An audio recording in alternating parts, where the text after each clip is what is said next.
शेखावत जी, लेकिन उदयपुर का जिक्र करना पड़ेगा। उदयपुर की वारदात, कन्हैया लाल का जैसे जिहादी तत्वों ने गला काटकर नृशंस हत्या की, उसका राजस्थान में नहीं पूरे देश में असर पड़ा। लेकिन मुख्यमंत्री अशोक गहलोत ने उसके बाद अपनी पीठ ठोकी। उन्होंने कहा कि हमने तो हत्यारे 24 घंटे के अंदर पकड़ लिए।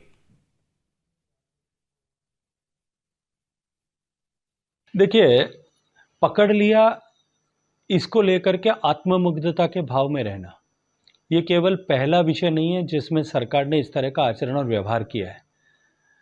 और ये केवल एकमात्र घटना नहीं थी, ये ट्रिगर पॉइंट था जहां से लोगों ने एकदम से अपना विचार बदल लिया है। लेकिन उससे पहले भी करौली में जिस तरह की हिंसा हुई, जिस तरह से घर के छतों से पत्थर फेंके गए, पेट्रोल बम फेंके गए, और उसके बाद में पुलिस की उपस्थिति में जिस तरह का नंगा नाच और तांडव उपद्रवियों ने किया, और लेकिन उसके बाद भी जांच के समय में, मुआवजे के समय में जिस तरह से तुष्टीकरण किया गया, अपनी विफलता का ठीकरा भारतीय जनता पार्टी पर या भारतीय जनता पार्टी से जुड़े सारे संगठनों पर डालने का, उन पर थोपने का, उन पर फोड़ने का प्रयास किया। भीलवाड़ा में दंगे हुए, जोधपुर में दंगा हुआ, लेकिन सभी जगह उसी तरह का आचरण और व्यवहार सरकार का रहा। और उसके बाद उदयपुर, और उदयपुर के बाद में भी उन घटनाओं का क्रम थमा नहीं है, क्योंकि तुष्टीकरण की इस अप्रोच के चलते अपराधी तो राजस्थान में पहले से ही बेलगाम और बेखौफ हो गए थे। ये जो अतिवादी लोग हैं, ये लोग भी सभी बेलगाम और बेखौफ हुए हैं, और इसी कारण से लोग अपने आप को असुरक्षित महसूस कर रहे हैं। लोग स्तब्ध हैं कि राजस्थान जैसे शांत प्रदेश में, उदयपुर जैसे भाईचारे वाले जिले में या शहर में इस तरह की घटना हुई, और वो भी तब जब 7 दिन से वो उस व्यक्ति ने, मृतक कन्हैया लाल ने, पुलिस को 3 बार व्यक्तिगत रूप से जाकर के रिपोर्ट दिया था। लेकिन दुर्भाग्य, न जाने किस दबाव में पुलिस का और प्रशासन का अमला भी काम करता है कि उसके बार बार गुहार लगाने के बाद में भी पहले तो उसी से माफ़ीनामा लिखवाया गया, और बाद में उसी को डांट डपट करके भगा दिया गया, और एक झूठा आश्वासन कि यदि कुछ होता है तो तुम फ़ोन करो, पुलिस तुरंत सहायता के लिए आएगी। लेकिन कुछ नहीं हुआ, उसको अपनी जान खोनी पड़ी। इसके कारण से लोगों में गुस्सा है। आपने अभी कहा कि उदयपुर की वारदात एक ट्रिगर पॉइंट थी। आप मानते हैं कि ये घटना, ये वारदात राजस्थान के लोगों के लिए, देश के लोगों के मानस के लिए एक बहुत बड़ा झटका है?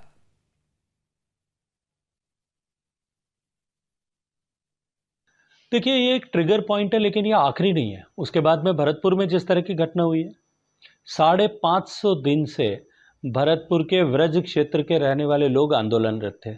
साधु संत, धार्मिक आस्था वाले लोग सब आंदोलनरत थे कि ये पहाड़ जो है, जहाँ भगवान श्री कृष्ण का विहार और विचरण हुआ है, उन पहाड़ों का संरक्षण करने की आवश्यकता है। वैध और अवैध दोनों तरह का जो खनन वहाँ हो रहा है, उसे तुरंत बंद किया जाना चाहिए। 550 दिन के इस आंदोलन में एक मुख्य दिन आता है जब उत्तर प्रदेश के आसन्न चुनावों को सामने देखते हुए प्रियंका गांधी जी के दबाव में गहलोत साहब 1 अक्टूबर 2021 को, फिर दोहराता हूँ तिथि को, 1 अक्टूबर 2021 को सारे आंदोलनरत साधु महात्मा और आंदोलन के साथ में जुड़े हुए लोगों के साथ व्यक्तिगत रूप से बैठक करते हैं। और बैठक करने के बाद में उनसे इस बात का भरोसा और विश्वास स्वयं मुख्यमंत्री दिलाते हैं कि हम अगले 10 दिन में इन माइंस को बंद कर देंगे और इस क्षेत्र को फॉरेस्ट एरिया नोटिफाई कर देंगे। कलेक्टर से आनंद फानंद में रिपोर्ट मंगाई जाती है। 12 अक्टूबर 2021 को रिपोर्ट आती है, लेकिन उस रिपोर्ट को ठंडे बस्ते में डाल दिया जाता है।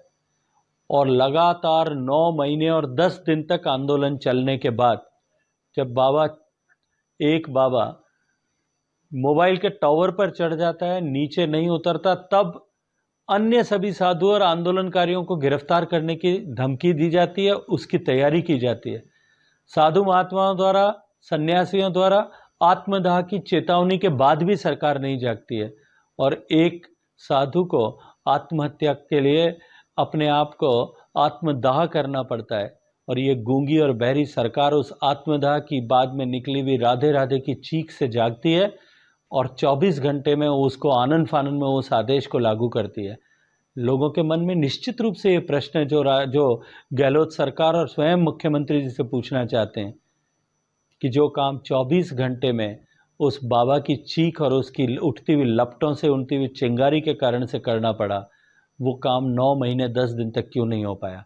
और उसके बाद में भी जब मुख्यमंत्री जो है धृष्टता की पराकाष्ठा, मैं ये कहूँगा, मुझे ये शब्द उपयोग लेना चाहिए कि नहीं लेना चाहिए, लेकिन वो करते वो फिर अपने आप को सर्टिफाई करते हैं, वो अपने आप को प्रमाणीकृत करते हैं कि हमने तो वादा कर दिया, हमने तो 18 तारीख को ही सभी आंदोलनकारियों को कह दिया था कि हम, और वो भी मीडिया के माध्यम से सूचना दे दी थी कि हम इसको सैद्धांतिक रूप से मान चुके हैं और करने वाले हैं, फिर आत्मदाह करने की आवश्यकता क्या थी।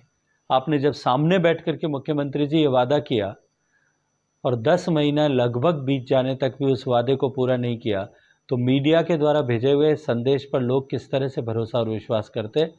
जब आपके मंत्री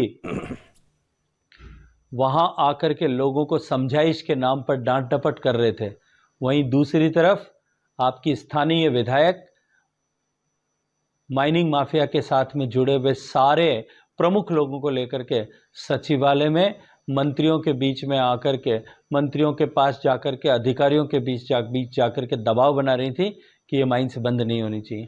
तो ये घटना, उदयपुर की घटना एक मुख्य पायदान हो सकती है, लेकिन उसके बाद में भी जो घटनाओं का लगातार सिलसिला चल रहा है, ये निश्चित ही प्रदेश की जनता को हर बार एक नए सिरे से झकझोर करके इस सरकार का संपूर्ण विनाश समाप्त करने के लिए, कमर कसने के लिए तैयार करता है। इंडिया टीवी हर वक्त हर जगह डाउनलोड करने के लिए सर्च करें India TV news Google play store या ऐप स्टोर पर।